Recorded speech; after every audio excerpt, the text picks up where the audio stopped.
Persians were smuggled by 17th century European explorers, along with spices and jewels, out of Persia, modern-day Iran. Persians are one of the oldest cat breeds, dating back to the 1600s. For centuries, they graced the courts of royalty in France, Italy, and England. Persians were a favorite of England's Queen Victoria and Florence Nightingale.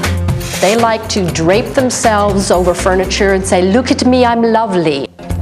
Experts believe that today's domestic Persian cat is the descendant of this cat, Felis labica, still found in Africa and Asia. In the 19th century, the cats were exported to the U.S., and since then, they've become the most popular cat in the world. Now these cats are probably most well known for their unique face. The Persian has a brachycephalic head, giving it a pansy-like face. They've got this short, flat, pushed-in face. The eyebrows, the nose, and the chin should all be lined up. Persians have short, solid-boned legs, so they prefer to have their feet firmly planted on the ground, unlike the jumping Siamese. The most striking feature of the Persian is its luxurious, long coat. It's the longest of any cat breed, created by a combination of a long undercoat and topcoat. The Persian just begs to be petted. I mean, you just want to run your fingers through this luxurious coat. They're just exquisite creatures. Danelle German owns 3 Persians, Crazy, Chloe, and Monica. Danelle is a professional cat groomer in South Carolina. It's not unusual for cat owners to shave their Persians. And when a Persian comes in the door, that's when my heart skips a beat.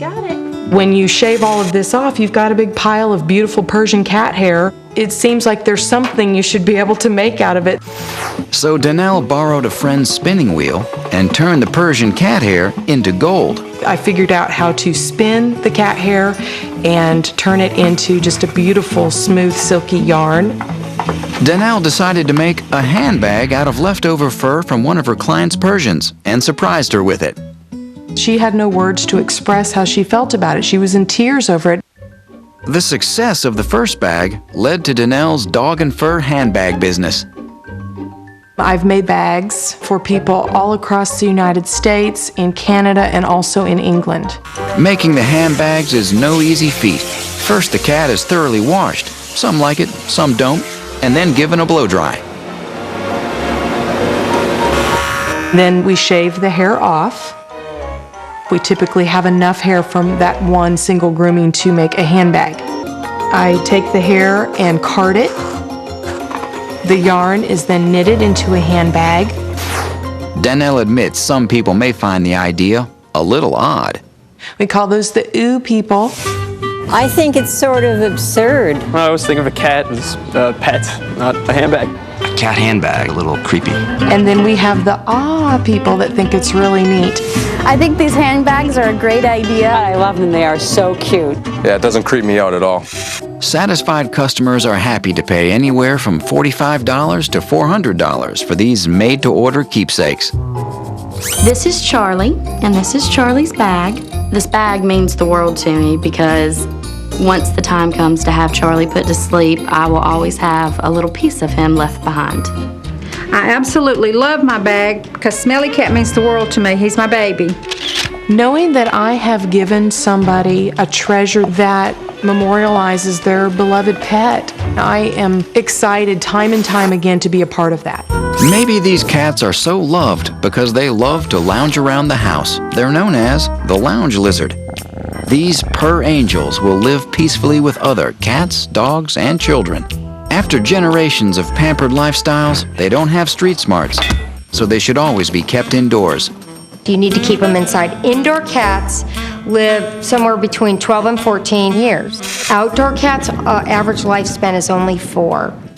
Persians live 15 to 20 years and are susceptible to polycystic kidney disease. It's where cysts form in the kidneys, destroying tissue, which leads to kidney failure.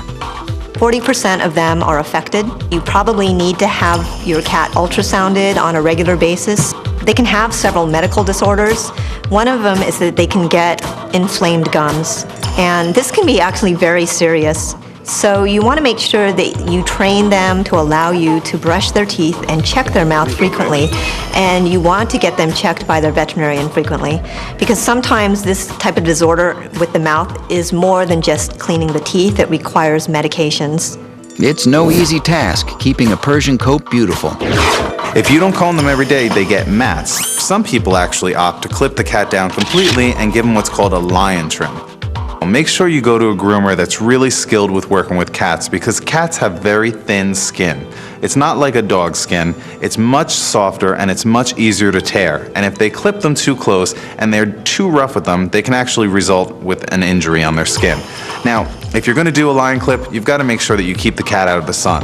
Obviously, if you're exposing their skin to all this sun that they're not used to being exposed to, they can be prone to sunburn and things like that. You don't want to let the cat outdoors. Now, Persians are really not very well known for being, these great hunters and really, very defensive with dogs. They're very, very lazy, laid-back cats. The Persian is prone to kidney disease. They should be combed daily and receive regular grooming by a professional cat groomer every 6 weeks. And they're hams, the perfect friendly family house cat.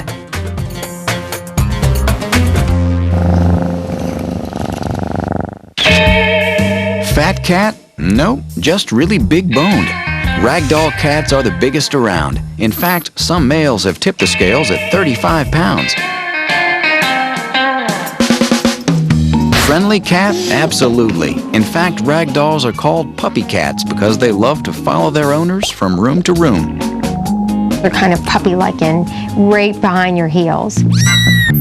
Calm and relaxed, this cat is perfectly named a ragdoll. It has its name for a propensity to become very limp when you pick it up. So how did these cats get here? In 1963, a California breeder mixed a feral white Angora with a few other long-haired breeds that had Siamese-style points. What developed was the lovable ragdoll. They're known for lying on the floor, sort of legs akimbo and just completely relaxing. So what makes these cats special? They're giant. They're big kitties. The ragdoll can be 3 times the size of other cats. These felines are large-boned and strong, with wide chests and big hindquarters. Next up are their killer blue eyes. The ragdoll has intense blue eyes that are an oval shape. And did you know that cats see 6 times better than humans at night? The ragdoll is famous for their coat, fluffy and easy to care for. They almost feel like a rabbit when you pet them. And ragdolls are pointed, which means their face, legs, ears, and tail are darker than the rest of the body.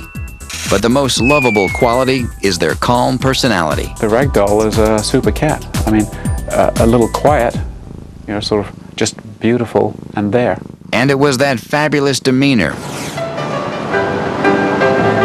that was most appealing to the owners at this famed hotel in the middle of Manhattan.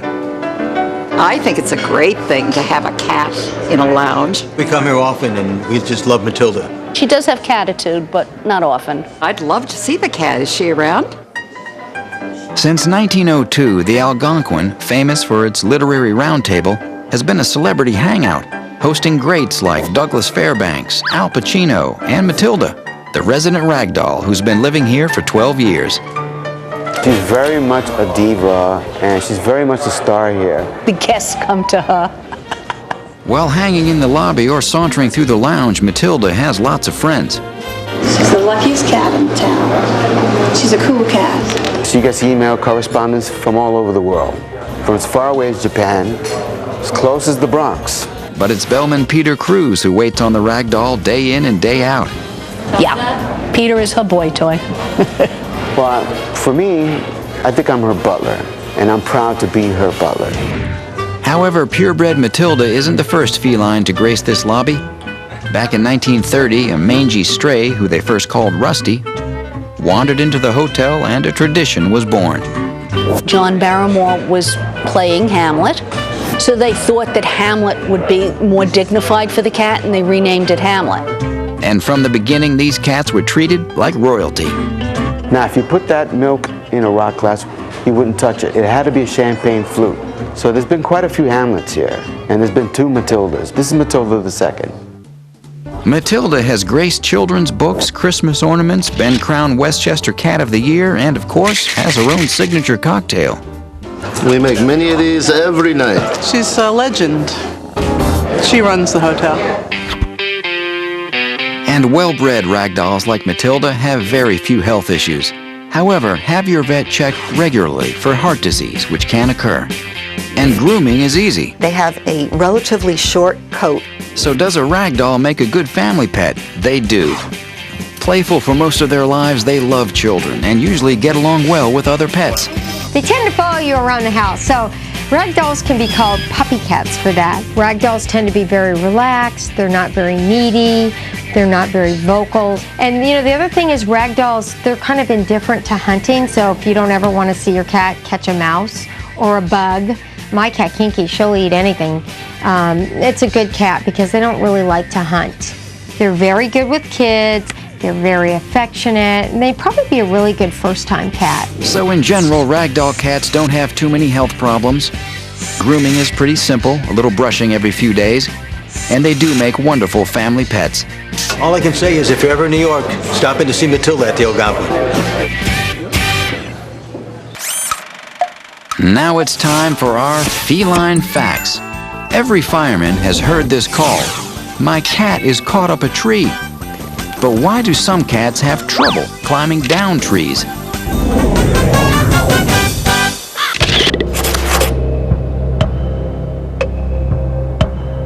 Do you know why cats get stuck in trees? It's all in the design of their claws, which curve under. A useful tool for climbing up, but practically useless when coming down. As a result, cats tend to use a backward sliding technique to get out of trees. Or in some cases, simply wait for the fire department.